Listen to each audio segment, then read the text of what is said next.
My name's Captain Aletha Henderson, and I am a firefighter with the Indianapolis Fire Department. And I have a great book that I would love to share with you. In fact, it's one of my favorites. This book is a fire safety book that I'm sure you and your family will love.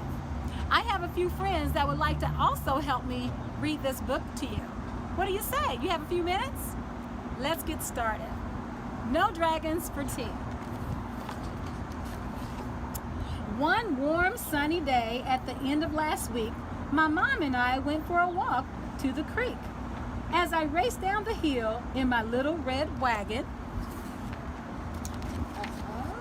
I veered to the left and smacked into a dragon. I suppose he could see there was fear in my eyes as I jumped to my feet, quite filled with surprise. He sheepishly grinned and stepped out of the way, but he seemed so polite that I asked him to play. He had a cute bear and some other toys too. With my shovel and pail, we had oodles to do. We ran to the creek and then on to the bay, where we played on the beach for the rest of the day. Then Mom waved and said, "Now it's time to go eat. Let's pack the red wagon and head up the street." It's hard to stop playing with friends new or old, so I asked if the dragon could come eat too. Mom wrinkled her brow and squinted her eyes, looking up at the dragon's incredible size. I begged and I pleaded, then said very sweet, "We won't make a mess, we'll be tidy and neat." So at last she said, "Yes, just this once I'll agree. You may have the dragon come over for tea." Wait, Rory, is that you? Is that you? I think Rory's here and he'd like to share it with you too. Yes, Captain Henderson, I can hear you. My name is Rory Priest, and I'm a public educator with the Indianapolis Fire Department. I'm at the Firefighters Museum at the local 416. Let's see, where did we finish off? I think the dragon was coming inside for tea. Here we go, perfect.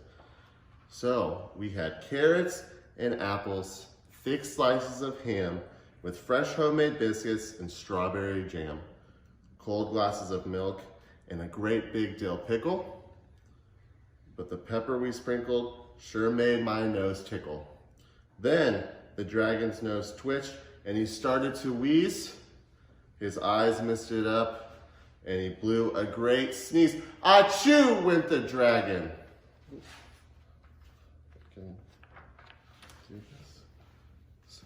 See, that's where the dragon is sneezing. Well, we all know what happens when dragons achoo. Flames shot from his mouth and from both nostrils too. Our tablecloth sparked and then burst into flame, and the curtains that hung right beside did the same. The smoke alarm rang, what a loud piercing sound. It meant get out fast, so I dropped to the ground. The room filled with smoke as I crawled on the floor and started to make my way to the front door. The dragon got scared and decided to hide, but I knew when there's fire, we must get outside. I grabbed his thick tail and with one mighty tug, I pulled that big dragon from under the rug. See, that's the dragon hiding. We must never hide if we're in a fire. We must go outside. But Clara, I think my friend Clara, she wants to finish the book. Clara, can you do that for me? Thanks, Rory. I'm Clara. I'm a public educator with the Indianapolis Fire Department. We're here in the classroom at Firefighters Survive Alive. I crept down the hallway and said, "Follow me. I know the way out. We must meet by the tree." So Mom and the dragon and I met there. Then that silly old dragon went back for his bear.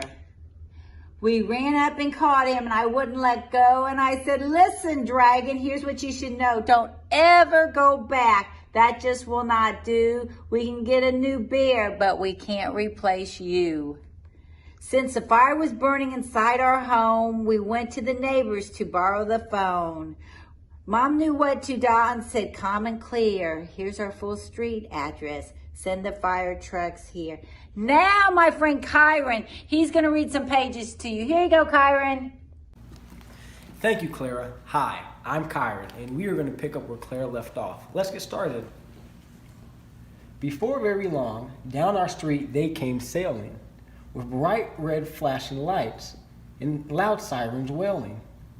The fire crew rushed to start on their task. They were dressed in big boots and wore helmets and masks. They hooked up the hose and ran into the house, where they sprayed streams of water in order to douse. The table, the curtains, our lovely snack too, and it didn't take long till the fire was through. The fire chief called out the door with a shout. The smoke made a mess, but the fire is out.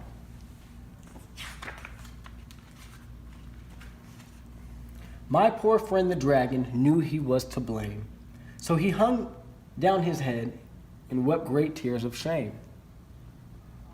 One of the fire crew said, "Don't be sad, you knew what to do, and of that we're quite glad. You got out safely, and that's really what matters." Then she took us to see the big pump truck and ladders.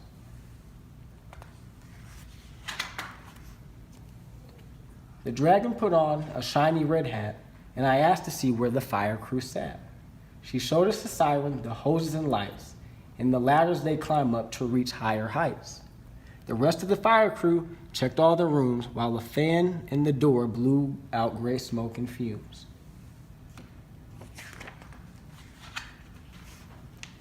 Then the dragon and I sat down for a while. I reached up and hugged him. He gave a great smile. The next time the dragon and I want to play, we'll pack up a picnic and go to the bay. We are friends, tried and true, the best we can be, and I'll never again invite dragons for tea.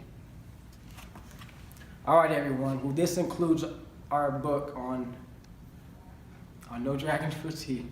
Thank you for joining us, but stay tuned for a message from our friend George. Thanks, Kyron. Hi, friends. My name's George, and I'm a certified public educator with the Indianapolis Fire Department. Wasn't that a wonderful book? Thanks for reading along with us. But I'd like to take just a couple of minutes to talk about some safety tips for you and your friends and family. First thing, we need to talk about an escape plan. An escape plan has to have some important things. Can we talk about what those are? Great. I'm glad you said yes. An escape plan has to have 2 ways out of each room and a meeting place outside. Now, we'll talk about meeting places in just a minute. But an escape plan, your first way out should always be an exit door, because it's the quickest, easiest, and safest way out of any room, even if you have a fire. The second way could be our window. But we need to talk to grown-ups about windows before we try to use them, because windows can be very dangerous, and there are many reasons they may not want us to go out. But remember, don't ever hide. If you can't get out, go to the window, make as much noise as you can. Holler, flash a flashlight, or use a whistle to draw attention to yourself so the firefighters can come get you out. Once we're outside of a burning building, we never ever go back in for anything. You stay at that meeting place.